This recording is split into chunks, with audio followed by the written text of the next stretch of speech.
personnes qui n'ont pas encore vu le dernier spectacle en date de Dieudonné, donc Rendez-nous Jésus, puisque c'est lui qui a fait l'objet de cette interdiction en Belgique, de le regarder et bien pour voir par eux-mêmes si dans ce spectacle il y a des choses absolument immondes, comme il a été dit dans les médias, bien que, si vous le remarquez, si vous étudiez un peu la question, vous verrez qu'on ne dit jamais en substance qu'est-ce que tu as dit d'injurieux.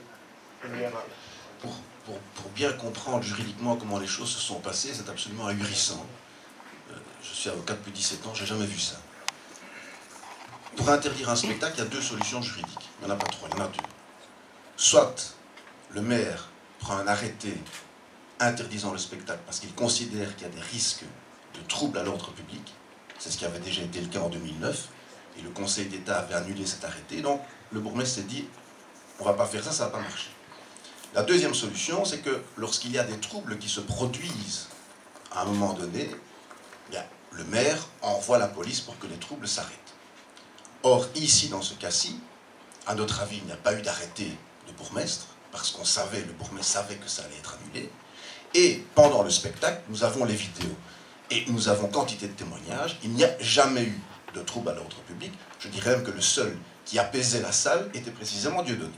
Et qui a apaisé les policiers et les personnes qui montaient sur scène. Alors, comme vous l'a dit Maître Courtois, nous avons interpellé le ministre de l'Intérieur et le bourgmestre de la ville en leur demandant par recommandé quel est le fondement juridique relatif à cette interdiction de spectacle. Nous avons envoyé cette lettre recommandée il y a exactement 10 jours. Nous n'avons même pas reçu d'accusé de réception, nous n'avons reçu aucune réponse, alors que la réponse, si elle existe, elle est très facile. En 24 heures, on nous envoie un email en nous disant ben voilà le fondement juridique de cette interdiction. Il n'y a, à présent, aucune interdiction, et je peux vous dire, Maître Courtois vous l'a dit, non seulement nous allons évidemment défendre Dieudonné devant les tribunaux parce que je crains qu'il soit poursuivi, mais nous allons surtout attaquer les personnes qui ont fait en sorte d'interdire ce spectacle, parce que si nous ne le faisons pas, c'est une porte ouverte à la destruction totale de la liberté d'expression. J'insiste sur un point.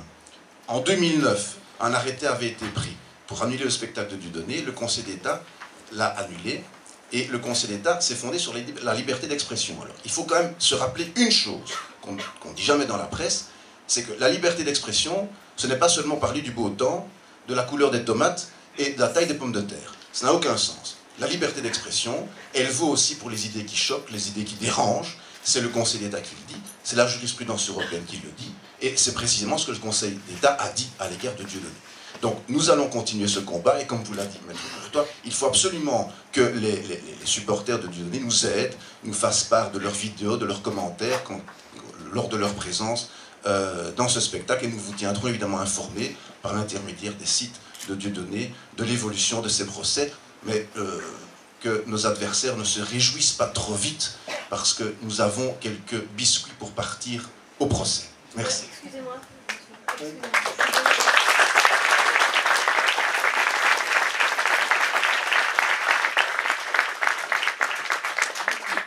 Excusez-moi de vous interrompre, mais moi je fais partie de la vieille presse qui est presque morte, mais je ne suis pas encore tout à fait morte. Et je suis journaliste à Dreux. Oui. Et un micro peut-être. Oui, est-ce qu'on... Pardon. Je ne sais pas si mes questions vont intéresser toute la salle, mais en fait je suis venue pour les législatives. Écoutez, en fait, on a un chapitre à la fin, est-ce que vous pouvez vous êtes passé? C'est-à-dire que le problème, c'est qu'il faut que je reprenne un train, il faut que j'écrive mon papier pour demain matin. Je suis désolée. Alors, je ne sais pas. Et le train pour Dreux, en plus, vous savez, Paris-Dreux, c'est quelque chose. Je ne sais pas si vous l'avez déjà pris.